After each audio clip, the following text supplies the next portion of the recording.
Honorables députés et sénateurs, vous avez un rôle à jouer pour aider à corriger les excès du passé. Vous les collègues du Grand qui quittez les groupes armés, je vais le dire.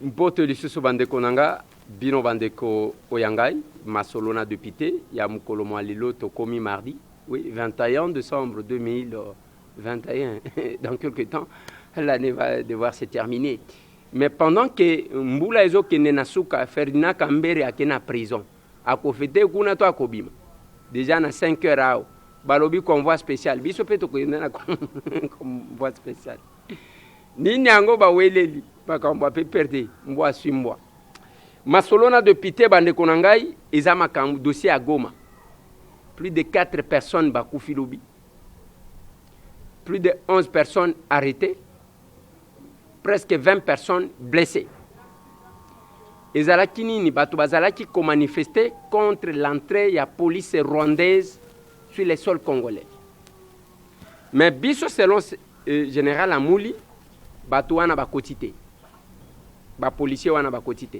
mais ba o bazana Goma ba ko manifester qui dit vrai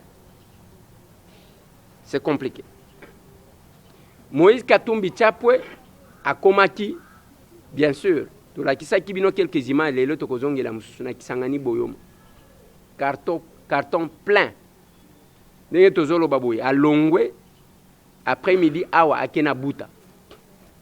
Pourquoi Moïse a sali plein? Ce n'est pas un travail d'aujourd'hui.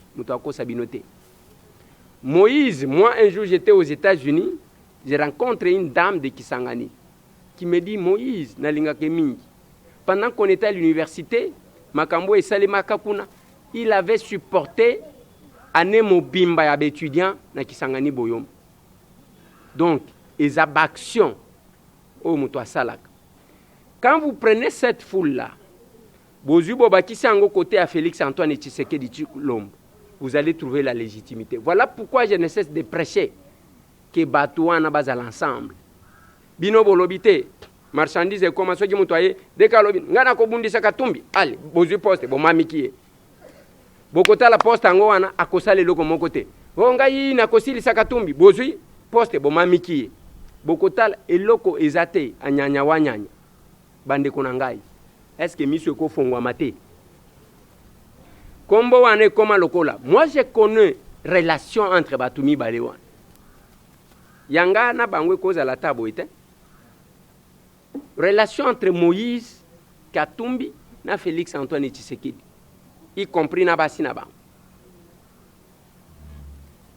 Mais ceux qui ont tali ba collaborateur ou ya songi c'est tout ba commissionnaire ba commenter ceux qui to sali non mais attendez en politique on négocie.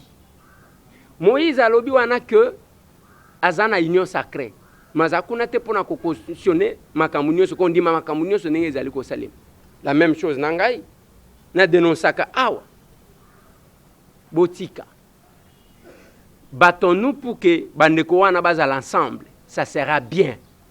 Parce que bazala kak ensemble, ils ont cheminé ensemble. Mais batubazo mona soki ndenge nini. Ce n'est pas la déclaration ya moko telemina coin. Moi, mon candidat président de la République en 2023, c'est Félix Antoine Tshisekedi Tshilombo. Et puis a travaillé à sali ndenge nini pour que Félix Ango azala élu en 2023. Zéro. Avant dina ya sali ka déclaration politique pour que ba nommé ye. Allez, bakamati ba nommé ye avant. Ce n'est pas possible bande konanga. Quand nous faisons ici, vous n'allez pas faire élire les chefs de l'État dans l'insulte. Non, ce n'est pas ça. Ce n'est pas ça. Ce n'est pas parce que vous avez un collègue. Ils ont le kuta. Tant que vous avez même na tournée, ça c'est Betty, il y a avant-hier, na ministre de l'IDPS. Les combattants de l'IDPS, parmi les plus grands blessés, c'est un combattant de l'IDPS. Qui parle de lui?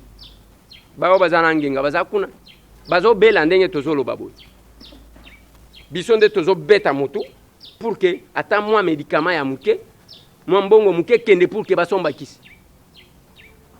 mais bino bovandi na réseaux sociaux bofingi obo na ko diaboliser tout ce qu'on fait autour du chef de l'État c'est ça Oui, le chef de l'État, Félix Antoine Tshisekedi, notre candidat. Mais au Salinini, au quoi porter les nani, toi qui as besoin de Nekasai, Mbushimai, Kabinda, Kananga, vous consultez nani. Et biso, ngai tambo, ngai na zaliboui. Pour na yoki ka bo annoncer na média, ngai wana kamati nzela nake. Nako kendete. C'est ce qui a fait aussi que je ne sois pas Kisangani. Vous ne me consultez pas, je ne viens pas.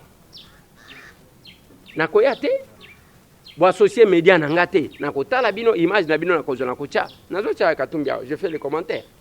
Bato misusu bazo finga ngai, mais etali bango, je resterai comme ça et je prêcherai l'unité. Moïse Katumbi Chapwe, Martin Fayoulou Madidi, Félix Antoine Tshisekedi Tshilombo, nga soué nanga ezaya kena mona bango ensemble. Je resterai là. Makambo ezo salema na Goma wana. La communauté internationale, c'est l'accumulation des faits. Ndeboyo kaka, andate boy. Bango bazo pointer kaka. Basali boy, OK. Babomi garçon oyo a 32 ans. OK, ba pointer. Bazo tala. Un jour va bandi ko bimise la bine. Ça vous ne savez pas. Population à Goma, sorti policiers rwandais ba quotité. Mais cherchez à le démontrer. Mais il y a eu des morts. Balobi o bazui ba armée ba policiers ba kofi ban. On n'a pas besoin de ça. Biloko ndengwa ne salaka à la fin il y a deuxième mandat d'un chef de l'État. Et ça à ce niveau té.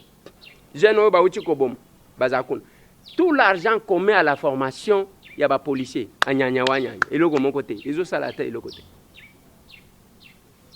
Ils ont salata et le mon côté. Tout l'argent commun. La réforme, on a été formé. Et l'autre côté,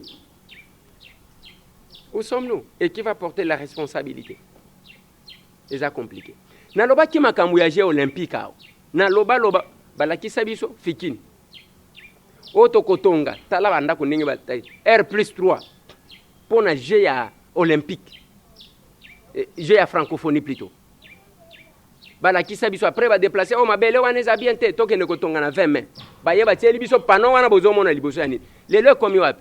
Na monika na ba réseaux sociaux yango ba tie awake yaya wana ali akimi na mbongo nyonso tout. Pour le moment, j'ai à francophonie ko salema lisu na Congo te et komi ko salema na Rwanda. Rwanda ngo wana, j'ai à francophonie. Tolo bandenge nini? Batu ba makawa mutu abimisi tala misu boy. O babenga kama vondo. Abimisi tala misu abandi ko finga. Eliezer yo ainsi de suite. Bazwa kambongo ndengwana. Pesanga mbongo ngana ko kende ko finga Eliezer. Je vais rester moi-même. Mais la vérité est là. J'ai à francophonie kimité. Ba ko kende ko organiser ngo na Rwanda. Qu'ils passent qu'ils nous disent. Il y a eu une commission de 2 millions de dollars. Je vais parler de ça. Ce sont des systèmes que nous avons combattus, que nous combattrons toujours.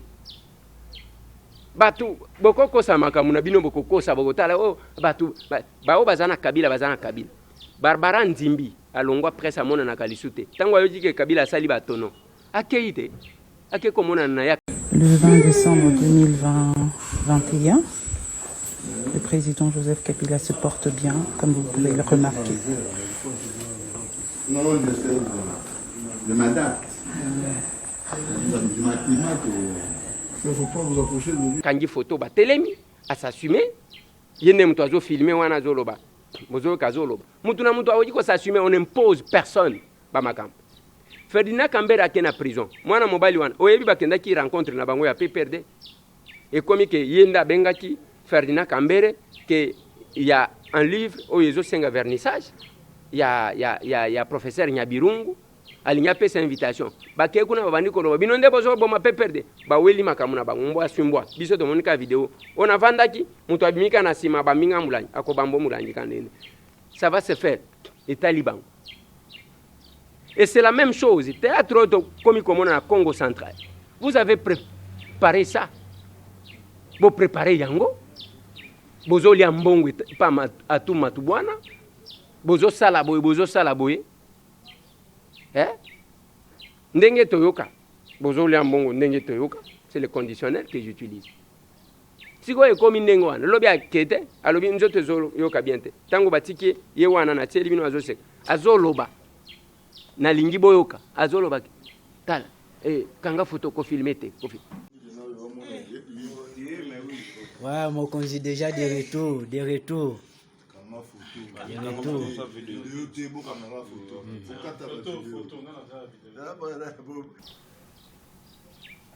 C'est pas possible.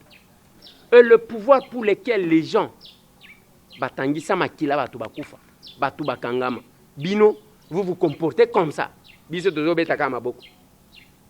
L'essentiel n'est pas de se mettre dans un coin et dire nous, notre candidat Félix Antoine Tshisekedi Tshilombo. Comment vous préparez pour que ce Félix-là soit aimé de cette population-là? Tala embouteillage na Kinshasa. Mboka ezo la kisaki batu basala kate. Mutu akosala 4 heures dans l'embouteillage. Spoliation et paille. Biloko ngwa l'État même oyo bazwa te sous Kabila babandi kozwa siko. Babandi kozwa siko. Na lobaka na bino bokende liboso akibomango. Bazotonga. Bokebo. Ce n'est pas possible. Awa, nazo yambalelo. Bandeko ya nini? Bandeko ya Société Nationale des Hydrocarbures du Congo. Sonai Hydroc. Boyo kama solo. Biloko à l'État. Nalobela bino cimetière ya Kasavubu. Kabila telema loba tant qu'il sera chef de l'État bakotongate.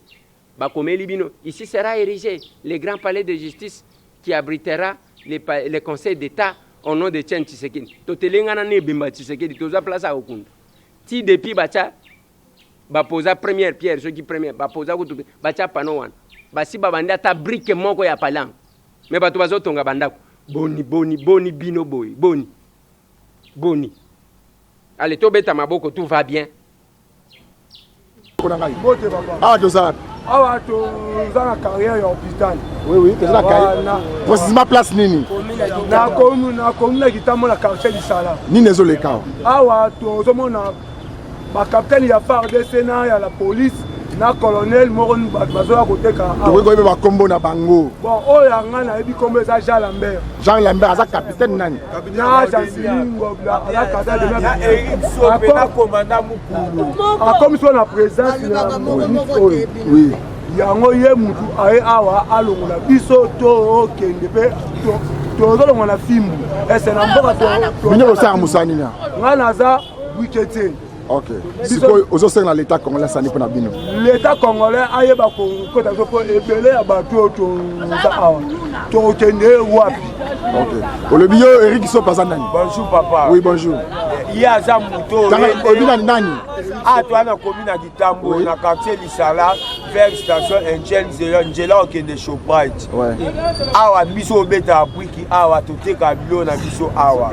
Donc kamwe babandi ko clôturer baton. Batonga de ana simakuna. Baye su liboso awa. Yango na osenga na chef de l'État. Papa yo kela biso mawa. Toi na place okete. Ebela mibalo ba sa musani. Soki to bimi libanda. Totam sabana misalo. Batu ba oteka to yebi bango. Baza corrompu na ba soda de mia. Banani oui ba kombo na banani. Ba kombo na ba Jean Lambert, Eric Sope ba commandant Mukulu. Baza ebe. Bonjour mon frère. Dans la président national, il y a tous les brigadiers. Bien raconté. Aux président national. Président national, il y a tous les brigadiers, il y a ville province à Kinshasa. OK. Moutata qui place le gouverneur de la ville à Kaboli Yango. Après si nani ministre des Affaires foncières place. Après si général Kasson Mupanji Oyo. Après si ministre intérieur provincial. Après si place. Après si monsieur Freddy, un chinois japonais, le roi a accusé ceux qui a toyebi kombote, tout ça qui n'est pas en lobby, bah ça il est seulement qu'un instant va clôturer place pour mater Kango. Alors, le corps a sont mis en émerte pour l'espace Oyo. Va continuer sur l'équipe la place au Batiki Bissou Ao. Sur le bani depuis tout ça va document depuis 2000 ans. Depuis 2000 ans, toi Mikana. Le corps va passer dans n'engena bango moko. Yango mo to bengi no boya. Biso bango awa e possible mater. To kotika bango place possibilité. To yebi vérité surtout. Ba clôturer ba kaboli entre bango na bango. To sengi ba konja mboka ala so kambo. OK, maman lobi nini? Tikala. Na lobe boy papa. Yo sala nini ya na terrain? Ngana sala bila. Bilanga mbai nanga. Mwasi na bana nanga na futa kalasa na zana mbai. Na za veve. Na bokula kabana na msala oyo.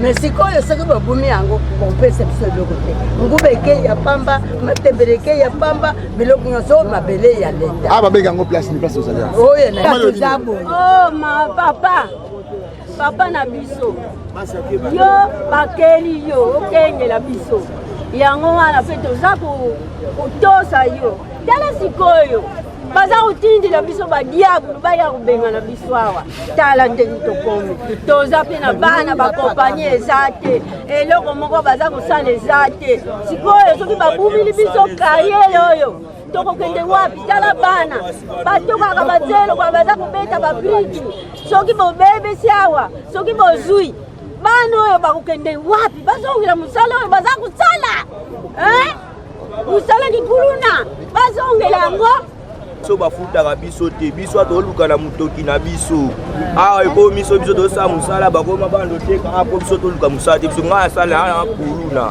natika kuluna mpo naluka na mbongo naboya bakanga ngai ekoma makambo ekoma boye naboya naya na nga koluka mbongo me ekomi lelo toyoka bando benga na biso seke tozongela mosala kala atika kuluna akoma naye kobeta zelo atekaka sikoyo bokangi awa azongela kuluna ni bolingi bongo mpona ntere na biso tosouffrir mpona ntere ya mutu moko oyo eza mboka na biso quand même toya bacongolais tokomona mpasi boye te na mboka na biso moko biso bajeune mpena ya mboka congo tosala nini toboma nani bantu toketekaka opesa biso misala te toza misala te boke biso mpe ata mawasi totalaka miyibi bakulu na banini bopesa réputation na biso esika ojanti ningo obila aza complice ya makambo oyo ye nde ateki awa ye loko alingi jeunesse ya congo ekena kokufa azokisa nde papa fati soni na mosala gouvernement ya mboka oyo tokende wapi mboka na biso moko tokomokima bamboka mosusu tokende wapi papa mokonzi mboka olukela biso solution papa toa mpesa okende te tokozonga mpe mabe te bonjour papa bafati toyebete oyo oya awa sozwa pouvoir tobete banzungu mpo toyebe oyo kosunga biso tokomprendre te papa tosali mokili nini papa ndeti nga futa ya kaluka na twa bana papa momi na nga ase awa natia babriki te toya bakopera toyaka koluka mwa safu wana mokoti mai omemi zelo mpo nini bapetio balia ata matembe tomoni kaka tovandi mpe batole bandi totuna moto yango la clémengel bamasasi ebeti mpo ya nini tosali bango nini awa mami watabimaka aotonga te akomela ye kaka combien de personnes bakufia combien de personnes bakufia bachaine ebele ozwa mama semie papa fati na peso mwa liboso mboli o biso tobetisa buku na hopital mais tocomprendre te papa moko boye oyakaka mpe bango kombo na ye Jean Lambert okima kamera aye ateka zamba ateka daa na kati premièrement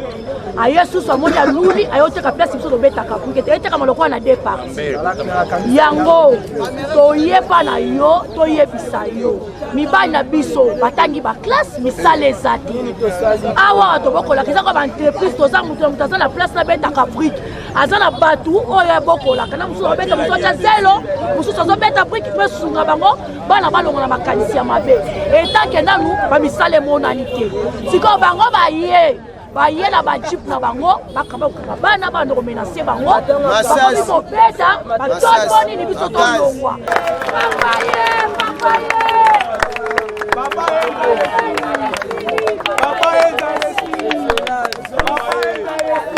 bon botiana makelele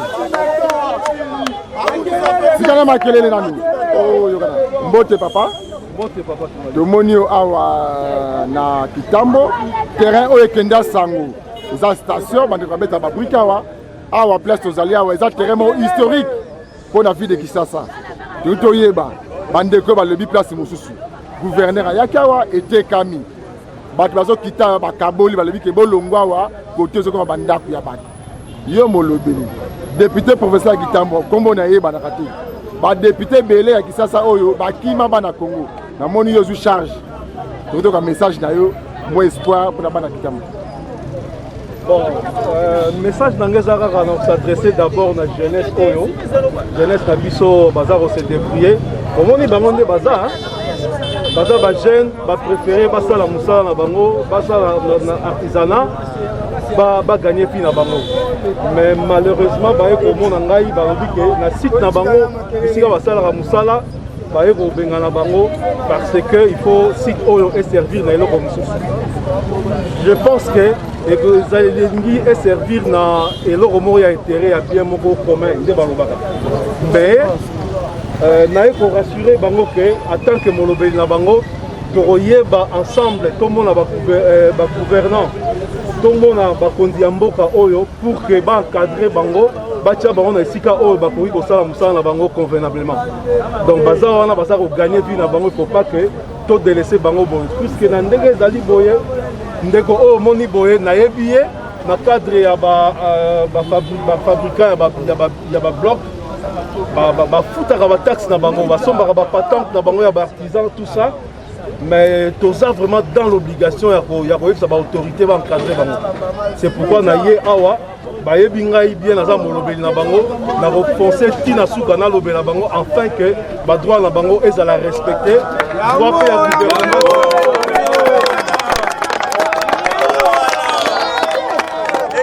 quand tozomona boye toye awa tozomona ke ti sikoyo gouverner c'est prévoir notable ya commune ya Kitambo comme nous avons parlé notable ya commune ya Kitambo gouverner c'est prévoir tant nous sommes en absence ya l'état de la place à boye parce qu'il fallait tout le monde beaucoup mais tout député provincial tout national moko awa ne sika kita ameka ko sensibiliser yeba nini ezoleka awa baté batol opona nini ezo sala awa juste ayete mais yo kita c'est absence à l'état ezali bon eloko kaka na kosenga na gouvernement na biso provincial ye moko numéro 1 na biso Gentini Ngobila nayebi ye azali na capacité makasi ya écoute ayebi koyoka bana na ye donc baoyo bazali bana na ye baoyo mpe bali basala mosala kuna bazali mpe bana na ye ye en tant que papa ayeba kosangisa ayeba kocréer équilibre na bana nyonso tu baleleli ye nayebiki azali moto ayokaka nayebi ye kazali moto moko aza na sens profond ya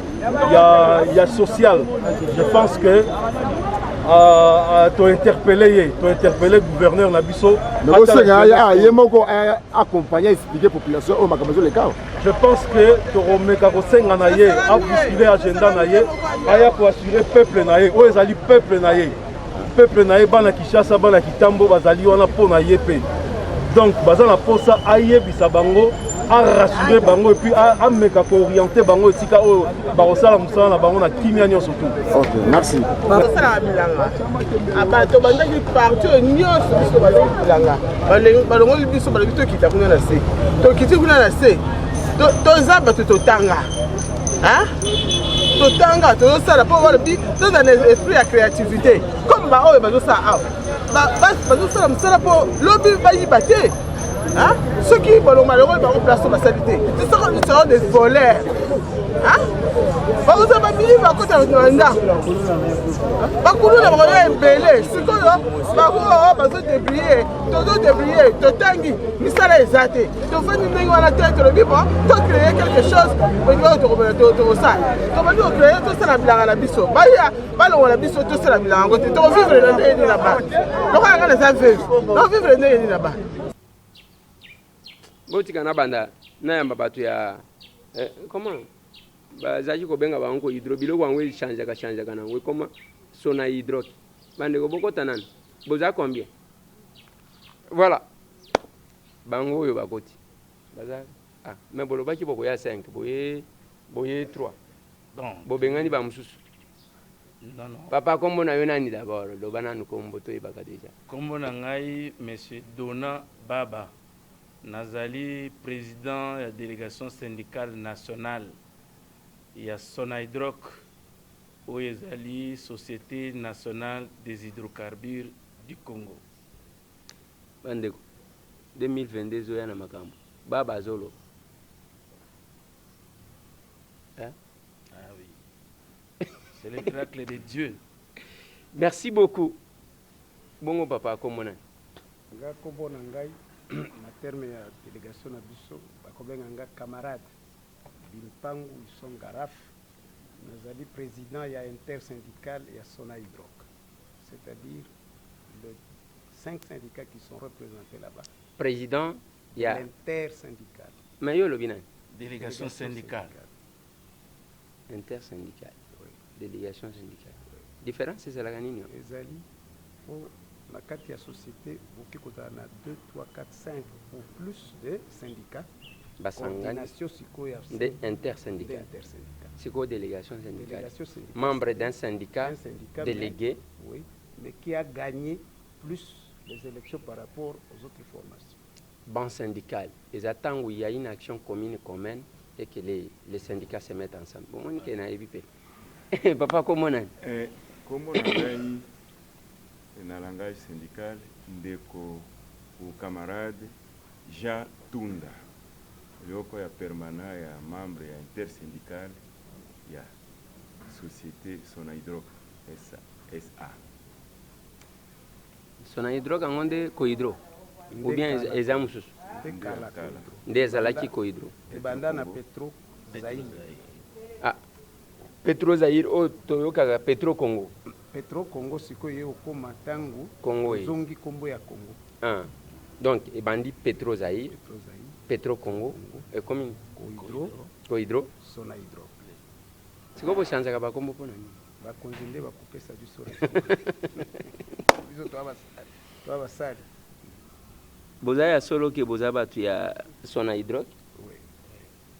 Bakoya ko wanga na bino abate. Oui, wanga. Pour natuna kaboyi avant que tout ça l'émission. Pour expérience ngana zala kanango zala que komona ka baye balobi d'ailleurs to aussi to longola bango na mbaki ndeko moko ya régie des eaux aw tango beti biloko balobi jamais yé aza syndicaliste té après baké ko saisir inspection générale inspection du travail pour que basa la procédure na lobi siko boké ko saisir mutu ya Congo. Oui papa nini yango boyeli awa na plateau yondo zo banda to banda na baba yende porte-parole. Yende porte-parole. Après, dans l'interne de la délégation syndicale, il y a des porte-parole. Ah, d'accord. Oui, papa.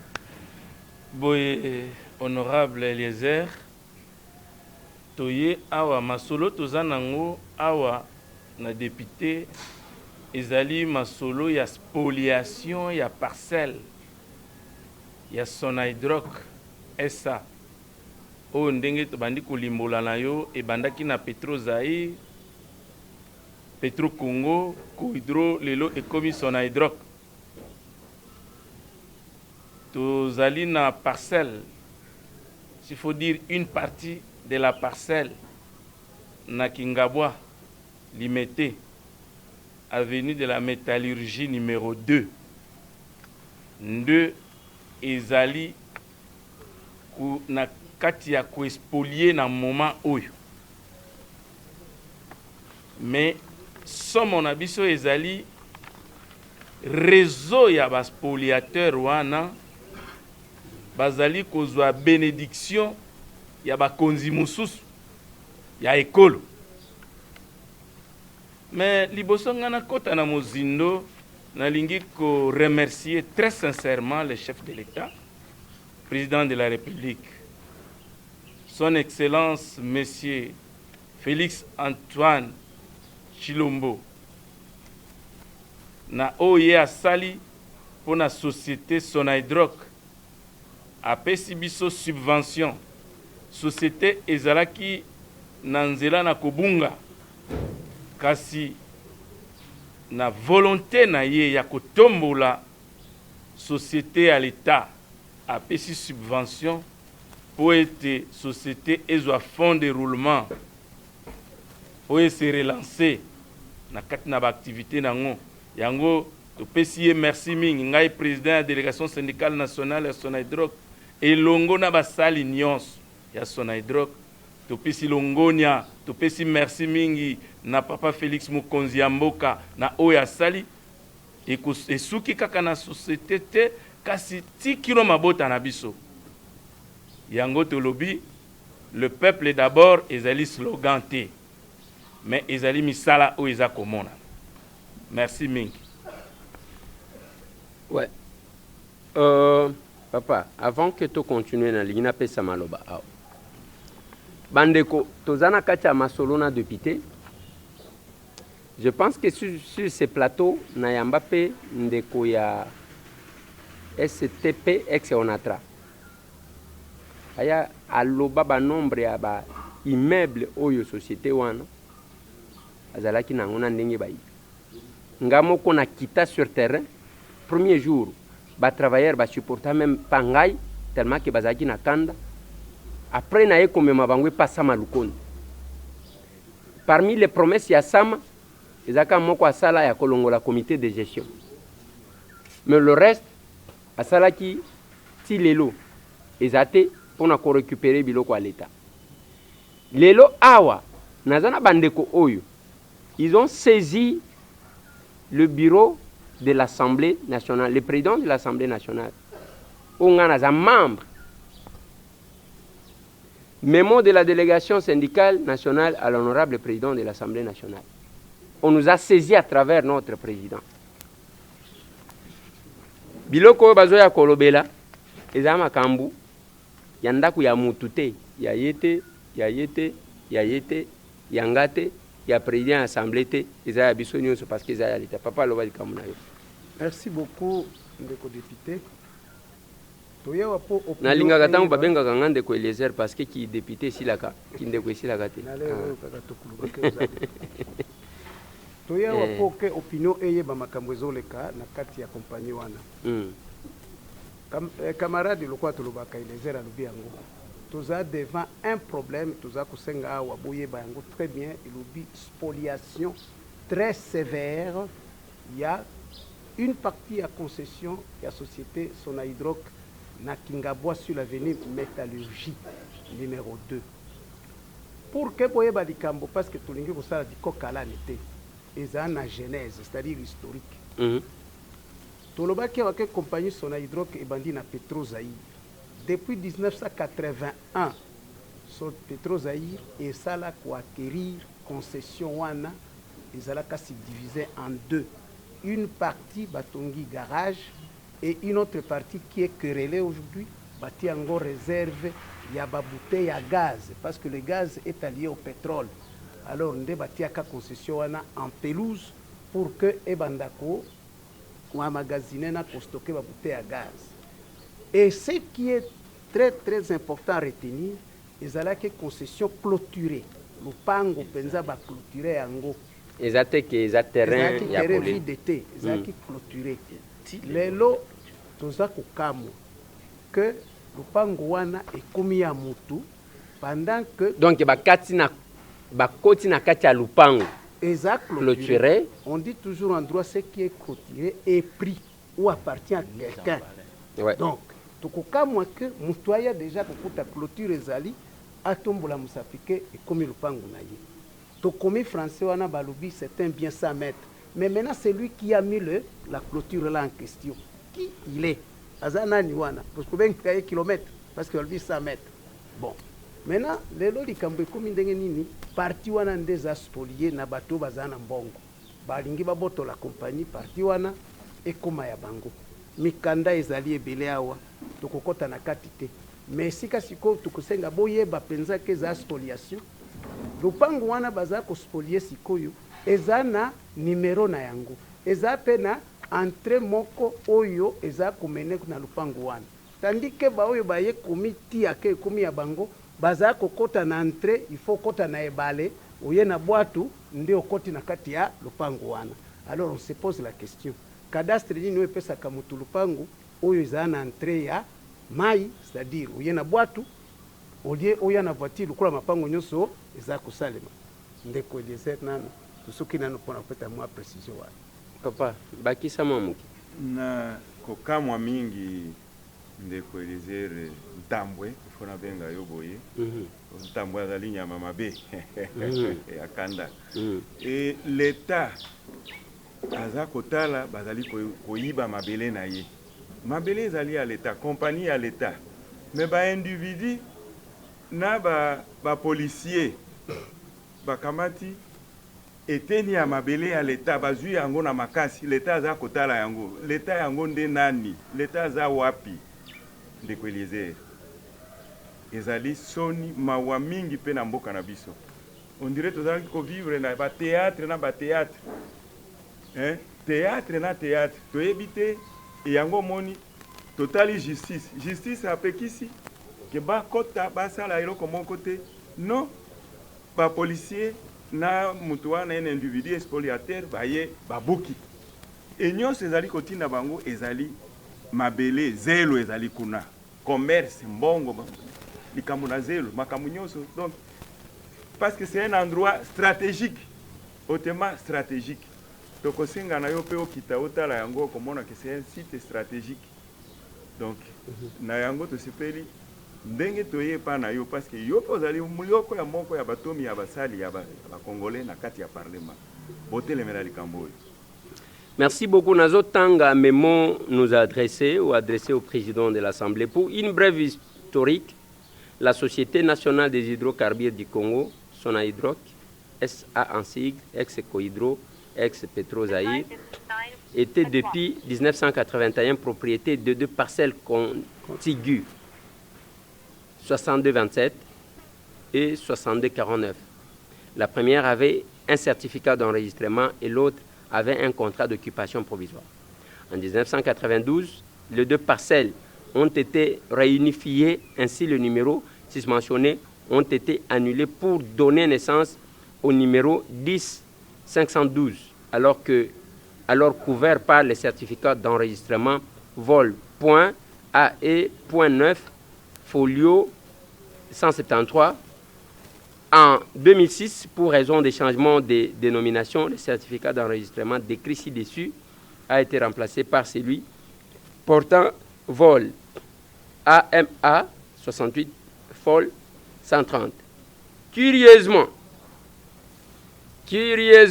en 2018, la société Basingi Iyoko Business Sarl, par son unique propriété, M. Freddy Basingi Iyoko, va, à l'insu de la Sonahydrac SA, saisir le ministre provincial pour l'érection d'une servitude d'accès à la parcelle portant l'existence du numéro cadastral 6249 et brandit 1. L'arrêté ministériel CAB bar mine bar affaires foncières bar 1440 bar 9075 bar 96 ayant déclaré la parcelle ci-dessus, numéro 6249 certainement, comme un bien sans maître, et l'ayant attribué à un certain monsieur Jean-Pierre Zogbia, ce qui est contraire. Bokanganan Kombo, Bapesiango, c'est que Baye Kosala, ko déclaré par le ministre, Awango ministre Nini Azalaki. Bon, toujours ah. Il faut toyer baka déjà. Baye ko déclaré et loko bien 100 mètres. Bapesi yango na mutu moko kombo na ye Jean-Pierre Zogbia, hein, attribué. D'abord là, il y a une question. Bakabelie pona nini kakaye mutu mususu te. Et pona nini bakabelie pour avoir fait quoi? Il y a boire et à manger.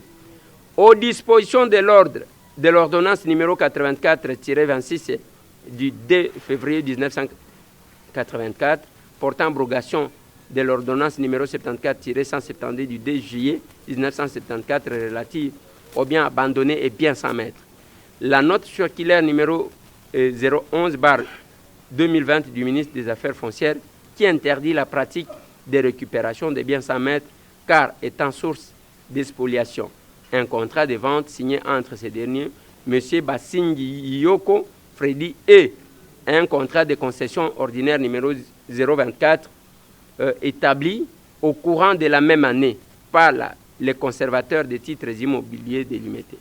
C'est ainsi que le ministre provincial, après des enquêtes préalables, constate par sa lettre numéro tout ça, du 18 octobre 2018 que il découle de ce contrat que 2 documents cadastraux se réfèrent à un même fonds, ce qui est anormal.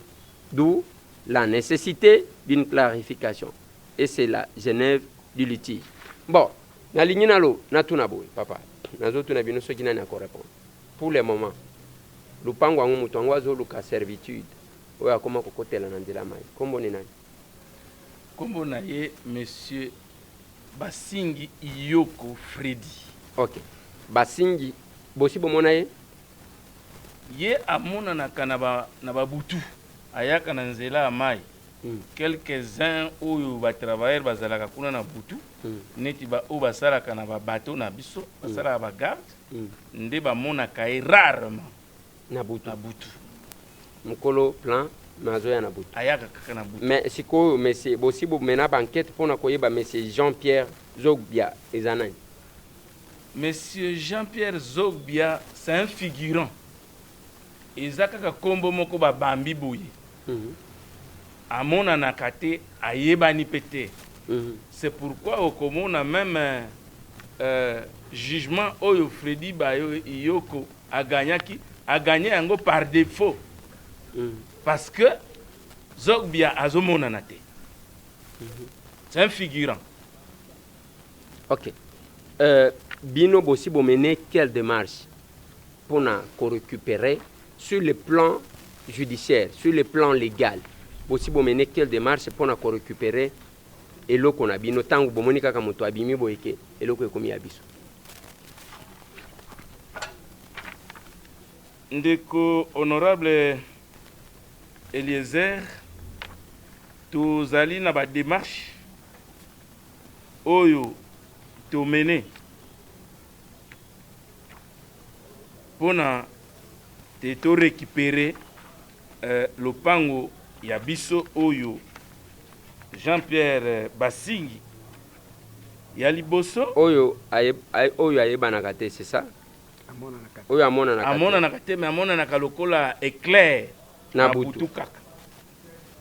Tosali assignation en contestation de l'exécution du jugement sous RC 33 688 na tribunal ya Matete. Tosali assignation en annulation du contrat de concession ordinaire numéro 024 de Basingi oyo azako prévoir que pesi ye ndingisa ya lupangu wana 6249 oyo ezali ko exister lisusu te. Na kati ya ba démarche nyonso wana tosali d'abord ministre ya justice ayaki kozwa mokano pona kokomela chef de division ya exécution ya Matete pona ko interdire exécution ya faux jugement ya Basingi wana. Ministre ya justice asali mokanda akomeli chef de division pour que aloba jugement wana bazwaki esalema te pona ko protéger bien à l'état. Ya mibale tangu tosali assignation en contestation kaka tribunal ya grande instance ya Matete esali arrêt ezui jugement pona ko sursoir exécution ya jugement wana. Mais contre toute attente, M. Basingi, avec l'appui, il y a police, il y a UPI, HP, où ils allaient charger, il y a qu'à surveiller, il y a qu'à garder, ma haute institution, ma haute personnalité, commis, policier, na parti à l'Opangouana, pour protéger Basingi a gagné azwa lopango wana na makasi. Voilà biloko oyo tosali. Alors toza komi tuna. Justice, ministre de la justice azwi mokano a komi. Tribunal la grande instance ya Matete. Bango oyo kaka bapesaki liboso raison na jugement oyo ezalaki par défaut. Bango balobi non, bakoki ko exécuter lisusu jugement wana te. Mais Basingi aza ko tenir coûte que coûte à exécuter azwa lopango wana na makasi. Yango tozali koloba ke aza ye moko te. Ezali na bakonzi baza sima na ye. Pote lopango wana eza ya ngai te, eza ya ndeko Eliezer te, to eza ya intersyndical te. kasi lopango wana eza lopango ya l'État. Esengeli toyeba ete mbula na mbula ministre ya portefeuille atindaka ba auditeur na ye kosala ba inventaire na ba société pona koyeba ba bien nini oyo meuble et immobilier oyo eza na ba société wana po ete eza ba bien ya l'État. E mbula na mbula na ba inventaire wana lopango wana ezalaka répertorié parmi ba bien ya société Sonaidroc et par conséquent les biens de l'État congolais. Zelana papa. Bandeko, bomoni ba document oyo nazanango. D'abord, je suis en train de poser des questions, vous allez me répondre. Namonia wa signification à jugement. Mais signification wa jugement, hein, il y a jugement oyo ezakaka. Donc c'est un conflit qui opposait M. Basingi Yoko Freddy et M. Jean-Pierre Zobia. Ici, je ne vois même pas le nom de la société ici. Donc c'est pour dire que la société n'a jamais été en conflit avec qui que ce soit pour être condamnée pour perdre le procès dans la justice, je pense. C'est ça. Deuxième document que je trouve dans le document et sa réponse, il y a le ministère des Affaires foncières, c'est ça? Et le 27 juillet 2020. Réponse à votre réquisition. À Monsieur le procureur de la République, officier du ministère public, près le tribunal de grande instance de Kinshasa à Kinshasa.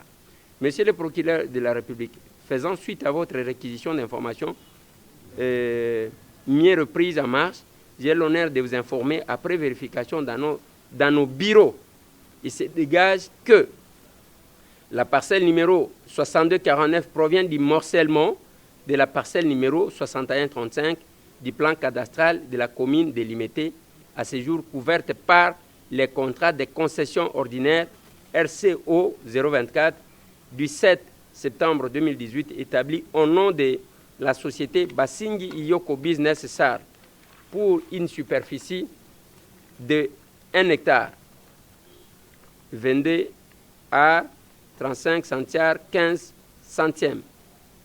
Par contre, la parcelle 10 512 provient de la réunification de la parcelle 6227 et une partie de la parcelle numéro 6249 enregistrée au nom de la société Petro-Zahir. Suivant les certificats d'enregistrement, volume AE9, folio 173 du 11-11-1992. Suite au changement de dénomination en 2006, la dite parcelle fut couverte par le certificat d'enregistrement volume AMA folio 130 du 29 mai 2006 après annulation du certificat d'enregistrement volume AE9 folio.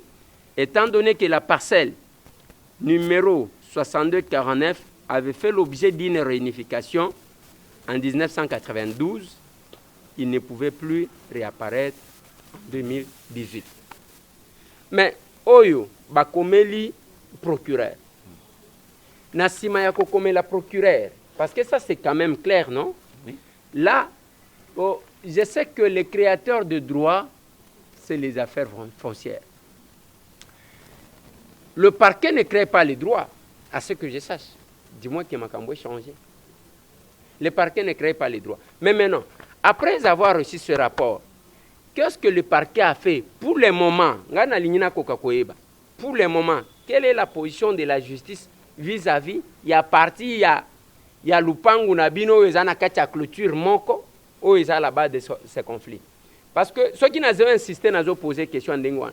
Et ça, là, quand côté l'État, babimisi avocat, ou à Kosamba, toi, Kosambate, soit basali cop, allez, Makamboueke, soit avocat pas Koyate, des fois ce sont des complicités.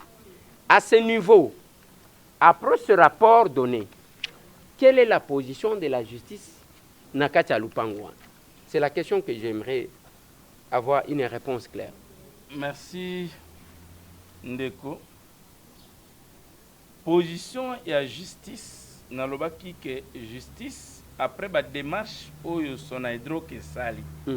Tangu baye koye babaza saisi que non, lupango na bango baza kobotela na makambo oyo bango bayebi ntina te bango mpe bakoti na danse na justice yango omoni biloko nyonso wana ezobima mais nsima na biloko wana position ya justice eza nini ezwi jugement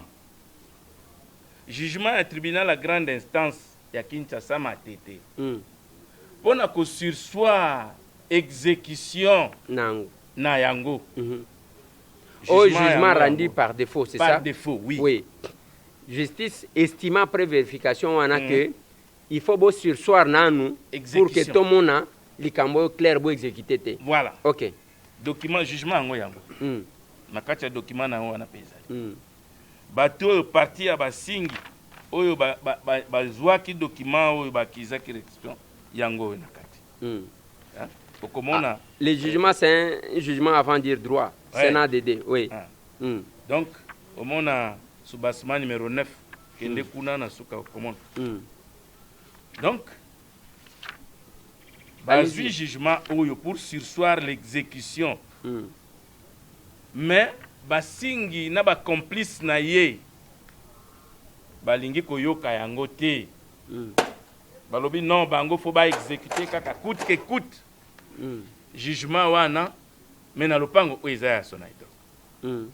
Mais ndeko Eliezer nalingi koyebisa yo eloko moko okomona na babulletin ya service oyo IPI aza kotinda basodo na ye kuna batindi bango na avenue des entrepôts mais biso lopango ezali na avenue de la métallurgie. Donc, ezali deux emplacements différents. Eza lopango mon côté. Bango baza na avenue des entrepôts. Biso tozali na avenue de la métallurgie. Mais eloko ya kokamwa même na avenue des entrepôts yango baza pe na accès kuna te. Bakotaka na fleuve.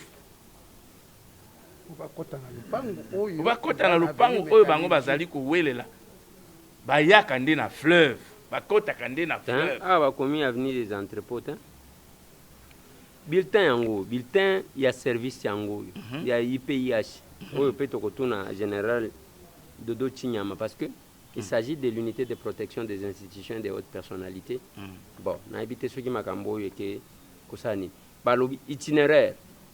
Bulletin de service numéro 044145 bar PNC bar IPI et tiré HP et commandant tout ça. Ndeko nalimola muke pardon. Oui, parce que yo ezali bulletin oyo batindaki ba policier et pas na biso. Oui. Hein? UPI kaka à un certain moment batindaki ba policier pour ba garder biso. Nous sommes une institution, non? Oui. Mais oyo batindaki ba fongo la page. Oyo général Dodo atinde libino en tant qu'institution. En tant qu'institution, on va garder biso. Oui. Mais oyo ye kotinda na batu ya basingi. Oui. Exactement. Na kolakisa yo bulletin yango yo awa ezomona na malamu te. Awa nde bakomi avenue des entrepôts na bulletin oyo atindi ba policier na lopango wana. Na lingina yo ka bien papa. Oui, devant la télé. Oui. Pour le moment, pouvons-nous considérer qu'il y a deux groupes, il y a des policiers, il y a même unité. La même unité a déployé les policiers côté Nabino pour nous protéger Bino en tant qu'institution.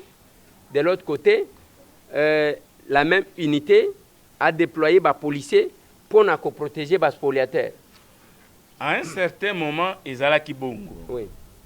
Mais suite que biso tozali ko décrier les kambo oyo, IPHP balongoli ba policier na bango.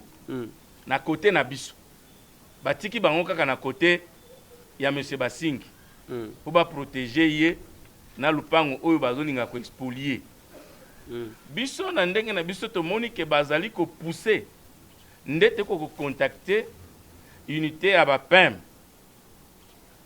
Nous avons signé un contrat na bango pour que ba meka ko sécuriser biso pe na parti wana parce que okozwa ntango ya kokóma na esika wana okomona eza ke na bapolisier na bino bazobetaka masasi pamba deke bamoni mutu tolingaki tokufa avant-hier.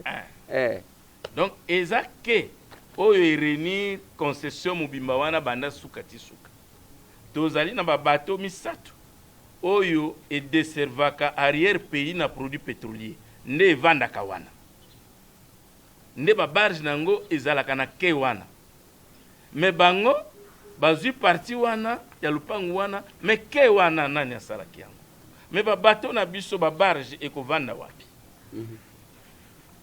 me ndenge nini tokodeservir arrière pays na baproduit mais monsieur président de la république avec tout honneur excellence tala entourage na yo tala baservice na yo baza kobebisela yo musala fongola misu baza kobebisa yo électorat na yo ya 2023 pote babato wana yango esalisaka produit ekende na intérieur à pays tina wana nde entre autres Sonaidroc eza koexiste mais a baza koexpolie yango babato ebanda kokende sous l'intérieur ekobanda kovanda wapi babarge ebanda kovanda wapi tala likambo oyo ete l'état a récupéré bien naye à entrer dans ses droits voilà elelo na biso toyebi te ministre ya portefeuille ministre tutelle na biso administratif asala mukanda pona koboya likambo oyo mais tokosenga na ye akendi lisusu liboso pourquoi pas komema dossier yango na conseil des ministres yango toza kobelela lokola bakoko baloba omoni ndoki belela toye kobelela na lingala na monoko na biso ya mboka peuple congolais yepe ayoka pour français bakoko banoko lere mususu baza koyoka biso te mais awa population nyonso eyoka pe yeba nini eza kosala.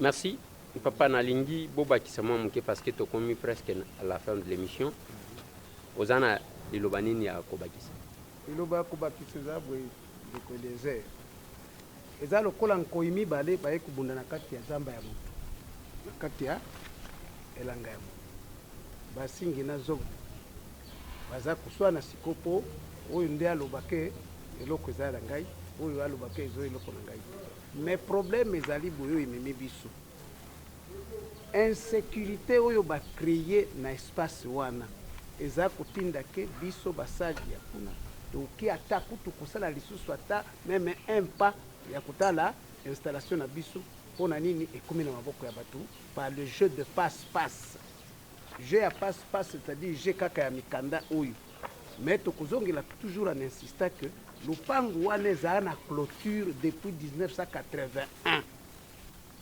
eza na clôture siko clôture wana nani moto atonga eza basingi te ezali zogia te ezali Petro Zaïre moto atonga lupangu na ye po abatela nini babute ya gaz azalaki kokuteka pe ya mibale siko nde tozosala tokomi kuna na insécurité qui montre ke mpona eloko ya leta ekomi boye leta ye moko azali mpona nini leta akokozwa le devant te atia loboko ya koloba ke voici la justice là-dessus parce que toloba toujours la force est à la loi.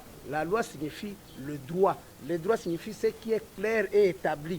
Il est clairement établi que lupangu wana ezali moko na concession moko parce que za na clôture moko sikoyo ndelo wana eyebuteli wapi yeba kende kweliezer ke lelo lokola bato baza kuluka mbongo Sonaidroc azwaki ba chinois baya hokengela kusala musala na bango muke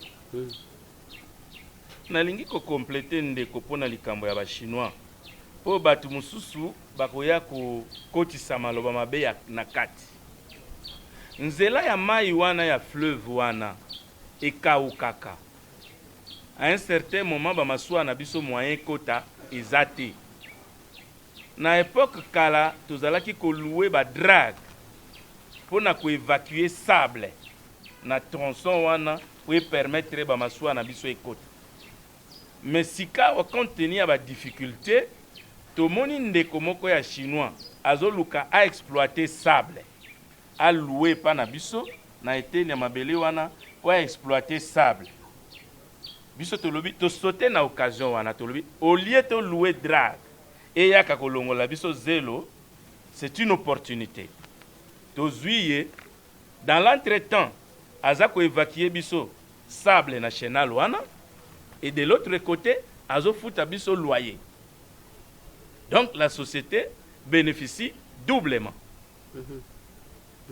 Voilà, tango mususu okoyoka batu ba non, bacha ba chinois wana. Non, eza lupango ya ba chinois. Te, eza lupango ya ba chinois te. Chinois aza locataire na biso. Et bientôt 3 mois et koki ba arrêter ba activité nyonso. Et ça la makasuste. Maintenant nous sommes redevables vis-à-vis à locataire na biso parce que aza ko jouir lisusu na ba droit na ye comme locataire te. D'accord. Et puis pour tout ça toujours clair. Avantage wana sur le plan financier. Ndio komona ke dossier oyo eye ko ressurgir makasi. Tango chinois wana akomi kosalisa biso pona ko ndeba tunso amone soko biso to komi ba propriétaire ya lupango wana yoki ko pesa biso pe to zala kana avantage ya kozwa mabele wana. Et qu'est-ce qui ne manque pas que le kola tuzako kende toujours de spoliation en spoliation tango ba komi wana ba ko ba ke chinois to teke dio komi ya yo entre ta bazine zela ba kei conflit continue toujours ko botama nde ango wa mtombutalezero lubike tango ici ekusani biso toye kosenga ke l'État qui est propriétaire ya bien aye asala manso pona kotia ordre na dossier oyo parce que lelo spoliation est comme lokola moi sport moko makasi na kati ya mboka na biso biloko ya l'État na kobota maxima ya kobata masima ya kombo bien 100 mètres. Comment est-ce qu'on peut avoir un bien sur la nature, bien dans la nature qui n'a pas de maître et qui a créé ces biens là, qui a construit ces biens là. Donc nde tusengi ke opinion za kolanda biso mikanda nyoso tuzana ngo qui montre que société aza kotungisama pour son bien par le jeu de passe-passe ya mikanda ezala boye nde lokola toye kosenga awa ke lokola télévision azali ndeko na biso pona kosalisa po mbela ekoma epai na epai nde toye kosenga ke dossier oyo bapesa société azonga dans ses droits l'État est moko s'impliquer kola ndeko alobaki que même na conseil de ministre va débattre sur ces dossiers parce que zaka biso basalité ezala l'État est moko kola eloko na ye soko alobi bon ça va ezala ki lisusu bongo tango pasa son hydro que zo dépendre na ministère d'abord ezala na double tutelle tutelle administrative portefeuille na tutelle technique qui est les hydrocarbures ministère ya hydrocarbures benga ngolo le ministère du pétrole des hydrocarbures voilà yepe bosi bomoni parce que na ba mikanda nyonso nazomona ya ete azali parce que tuza presque na ba mikanda nyonso tuza nango na kopi wana ya répondre te bon naza kuna te loba papa tozo sukisa na yo kwa ke bandeko basi ba limoli nyonso oyo tosengi na tata ya mokonzi ya mboka atelemela likambo oyo tomona ye na maluku esika bapeshere balela tomonaka ye bipai nyonso tokosepela mpe tomona ye mpe mokolo moko akiti na kingabwa elongo na yo na televizio nyonso asola na basali atala théâtre eza koleka kuna na kanisi oyokaki ndeko alobaki des armées des unités moko des équipes d'une même unité basangani mokolo oyo biso tokitaki kuna me masasi elingaki elela elelaki kutu ya affrontement tentative ya affrontement entre les deux unités autour ya conflit moko inutile créé délibérément de toutes pièces par monsieur Freddy Basingi Iyoko toyebi kaza miso makasi sima na ye aza na bato oyo batelemeli ye tata mokonzi ya mboka tala likambo oyo malamu fungola miso na suki yao. Merci beaucoup. Tozosukisa mpe awa émission yango me nalingi kaka naloba eloko moko bomoni ntango nazokoma wana nazoverifie na bamikanda oyo. Je vais vous faire remarquer une chose. Bandeko ndenge bavandi awo boyoki na suka balobi l'État yo nde mokolo biloko batela biloko na yo. Siko ntango bazoloba ngai nazomituna siko l'État ngo azalaka kote nini yo. Siko ntango nazomituna na moi classe muke totanga natanga un auteur qui a dit ceci: les institutions ne sont pas fortes par elles-mêmes, elles sont fortes par les hommes qui les animent. Point. L'État mona nakate ba institution ezalaka makasi te mpona yango moko. Makasi ya institution eza bato oyo batiaka omoni na Sohidroc batie mutu moko batie DG moko bozaka na DG voilà batie DG moko ya makasi à faire parler institution wana. Nalobelaka makambu ya Maurice Chikuya qui se repose aujourd'hui oyo balobeli na UNPP. Tango akomi jamais balobela UNPP lokola na période ya mwana mobali wana. Faut le reconnaître. Et nous souhaitons que bao batikali basala plus que ça aussi.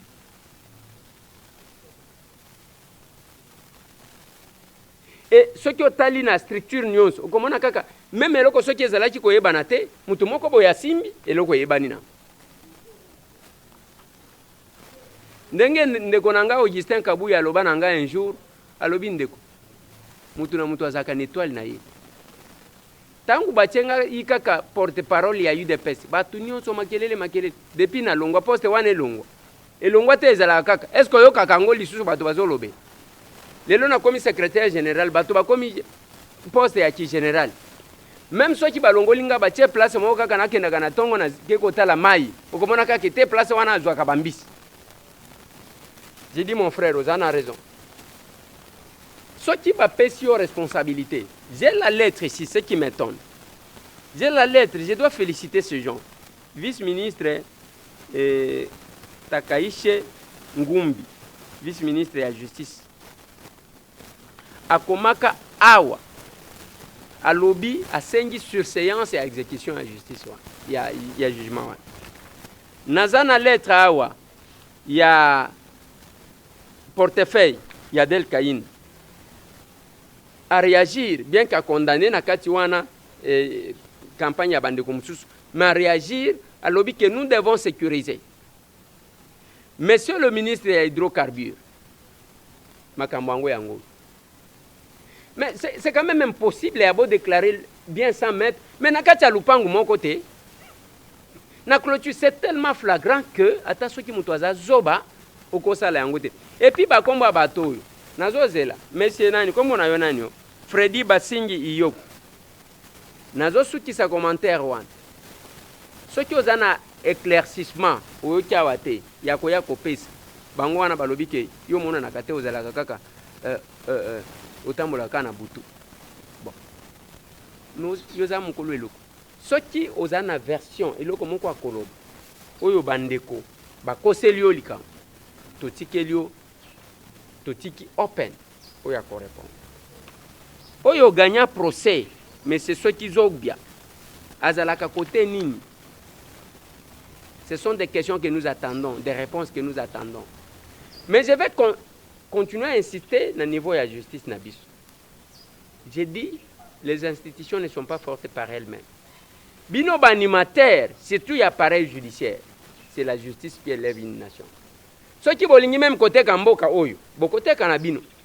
Mais tala lelo, Congo central, conflit zani, Conseil d'État, na Cour constitutionnelle. Mboa suis mboa. Kuna ba professeur, professeur, tolanda ya nani. Soki boko décider kaka. Bandeko oyo, mutu moko te yake, lelo soki sona hydroc azui lupango bakokatela yeke, lokola yo zaji koloba mingi zwa mwandamu.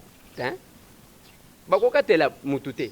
Ezakaka, c'est ça le patriotisme au batu balobaka. C'est ce qui anime ce gens ici. Ndenge bazolo bawana mutu ako courir pe risque ba landie ba enlever parce que bato généralement ce sont les gens sans cœur. Hein? Le patriotisme c'est aussi ça. Tout ça la kana culture ya ko protéger biloko na biso moko. Et non kotala mutu azo sifoli je wana timba omoni ayebeli déjà. Non, c'est pas possible. Monsieur le ministre des hydrocarbures, tolingi to mona ozwa les devant. To kata moi na conseil de ministre ke olobeli likambo. Mais soki bokoloba te. Biso to kosala ndenge nini. Ezaka ke Eliezer lokola banomaki ya ministre te azobundisa batuta hein. Je suis député. Bien que député stagiaire. Plus 243 998 311 332. Bande konangai. Navanda kaka bo vidéo quotidien. C'est une dame qui est en train de laver Bamitou. Licenciée. Atanga classe, mais boulou ezate. Maintenant, tu as bon même société nabiso. Ils ont un problème. Donc, vous créez combien de chômeurs? Suivez-moi cette vidéo-là.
Ça ne doit pas tenir. On a déjà lancé un message dans le gouvernement au Kipaka. Au Kipaka, la capé.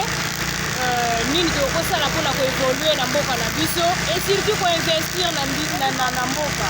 Si les investisseurs baillent belé, moi misala et comme on a la paix na député Ndeko Eliezer ata la paix situation à Mboka pour azakana souci makasi pour Mboka na ye na monaka natala kaina ba télévision natala kaina ba émission natala kaina ba débat politique na monaka azakana souci makasi ya Mboka na ye. Mais papa, balola misupe côté à Masila, côté à Tiangu, côté à Mikondo, côté à Missele. Autant la situation est là pour passer, déjà pénible. Nakoya ko commenter lo. Comment est né? Na souhaité bien joyeux Noël. Les rythmes toujours babenga kango suivant la coutume. Vers la fin de l'année, les gens vivent dans la même ce soit le meilleur vœu. Ouais. Et que l'année qui arrive, qui arrive bien sûr, soit la meilleure. C'est quoi? Natuni na souhaité bino nini? Yo ke na ngana français. C'est comme meilleur vœu na lingala les amis. Mais bosse l'émission na lingala te. Mbula elamu ya sika. Nana yebi lingala malamu. Mbula elamu. Mais yo nazali koyoka uzolo ba lingala moko ya ni. Mubu mulamu. Ya Équateur non non naza murega naza mu Équateur. Mundela bwaka stilo likolo ya kianzi. Amechi kokoma kianzi bamo ezo biba bwa ki stilo. Ngai nazali biteni mibali. Biteni mususu. Manyema biteni mususu. Abosa. Katanga. Boko tata bobimba boye ayebi kwetu akutoke boye shoka ikalungua mupini ikabakia mtoto wa Maniema boyebi pona nini natuni ndengwa angaka na yeba lokola boloba ki lingala ya bien pantalon na lingala les anini bon to silisi émission lingala ngweza ka compliqué. Bon voilà, joyeux Noël à tout le monde. Maintenant, vous avez bon Noël, les orphelins, les personnes avec handicap. Vous pouvez fêter. Ah, beaucoup de gens carton. Son hydro qui c'était plus de 143 998 311 332 Tozana Itaga 120 entre Willery et Kassavoubou. Je suis en train de voir dans ces 2 jours, je dois mener l'action avec les moyens que je peux avoir pour na bitike, pour na personne avec handicap. Selon les moyens, le peu que j'aurai, Toko Kabol. Parce que ce qui donne, ce n'est pas les moyens, c'est les cœurs qui donnent. Bon, après, il va porter monnaie $2000 qui. Mon temps va récupérer na nenga bien. Tout le monde en idée. Merci.